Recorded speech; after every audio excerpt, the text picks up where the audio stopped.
Hello to you all. One of my subscribers asked me if I could make a video on how to use the this beauty, the zu-23 against ground targets. Well, it's not really a rocket science, so I thought that it does not really deserve a separate video, but combined with something interesting, it might be educational for the ones who are interested in military things. Well, what you need to know about the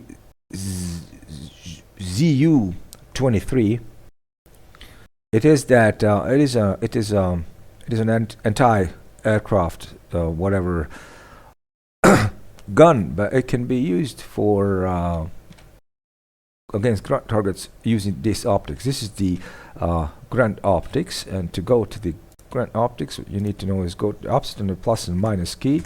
You simply go to the optics, which is designed to shoot for.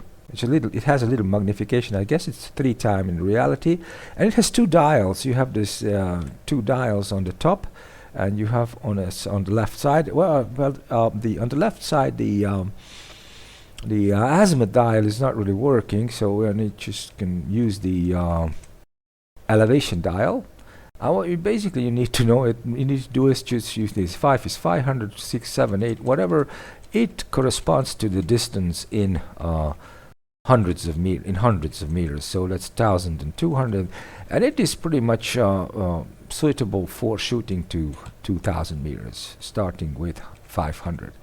Well, so the issue here is not that much about shooting, it is about ranging. So that is why in this video I just wanted to explain to you mostly about ranging, and more precisely it is ranging with your middle system binocular. And many have this slide rule basal watch. And the slide rule basal watches are mostly these are aviation stuff, but these slide rules are suitable for to perform basic division and multiplication, and this is exactly what we need for ranging with middle system. You need a middle system binocular, and what else you need to know the distance between 2 points at that particular distance to range with your mill system, because the beauty of the mill system is that whatever distance you have between 2 points, like the top and the bottom of the corpus of this M113, if you know at that particular distance 1 mil corresponds to what distance, multiplying it with 1,000, you can pretty much range anything.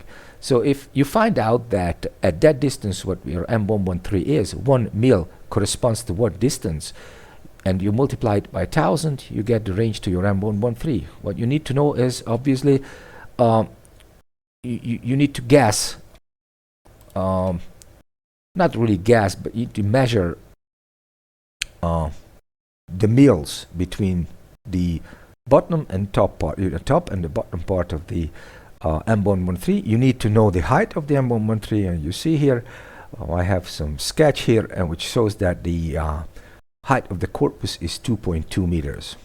So I need, here it is, I know that from here to here is 2.2 meters. I need to note from here to here how many mils I see.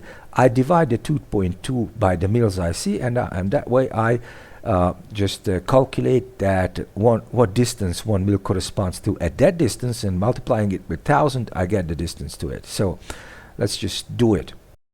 So first what you need to know is your binocular. What you need to know, this is a Vector 21 anyway. It's a middle system binocular, and you can pretty much guesstimate or pretty precisely measure, knowing the basic what these or is it in the crosshair in this optic, what distance they correspond to in mils.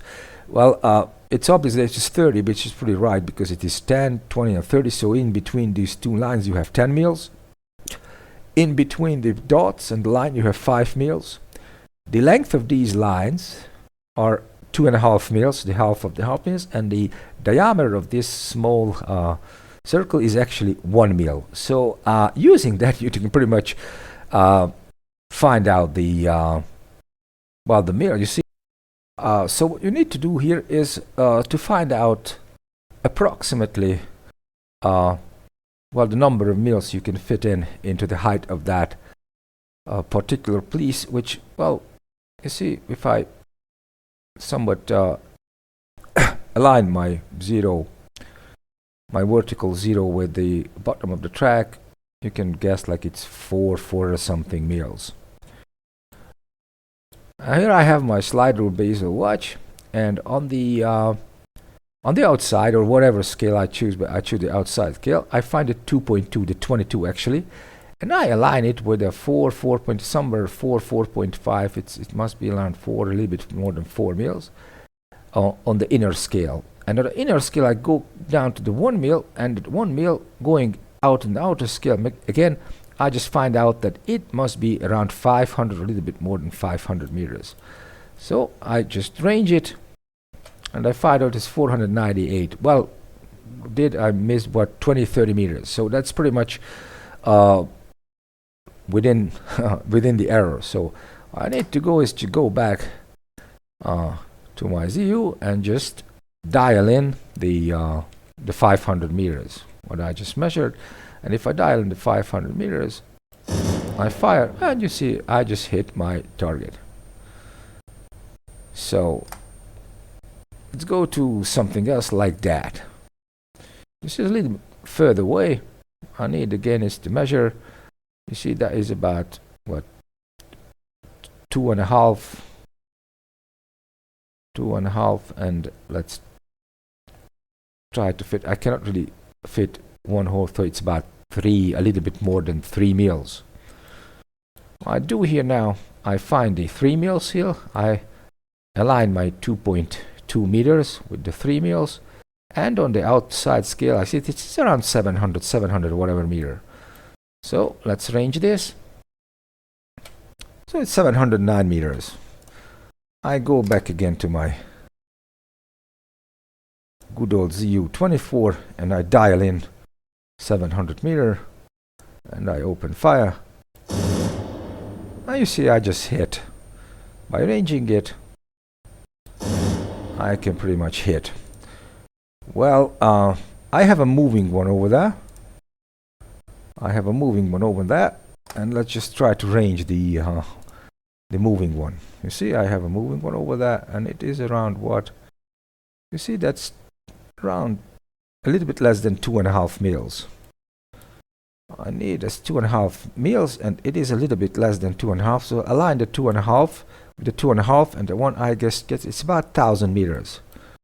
So what I need, I go back to my zu-23, dial in the 1,000 meters, and find a moving target. And here you need to know that the other thing that I just wanted to represent, or here it is that you with moving targets you need to give it a little bit of lead. But how much? Well, you need to know the velocity of your bullets you're shooting at your target, and it's about 900 meters per second with the zu-23, which will slow down to about half of that at 2,000 meters. So with an average 600 meters per second, you can pretty much calculate. So to get there, you need a little bit less than 2 seconds. So 1.8, 1.7 or whatever seconds. But how do you calculate lead? You don't need to calculate lead. You just stop your thing here, and 1, 2, and you see it's about that much lead you need to give to your target, and I give it a lead and fire, and you see I'm hitting it. That's how I calculate or mentally picture somehow a little bit of lead. It slowed down a little bit and fire back. Anyway, I still hit it. Let's see, and speed it up a little bit. So I give it more lead. You see, that's basically how you shoot with the zu-23 ground targets, and how you can use your slide rule, bezel watch, whatever military watch many people have but have no idea what is good for. It is very good for ranging things, I hope you enjoyed it, and if you have not subscribed, please subscribe for more videos like this. Have a wonderful day. Bye.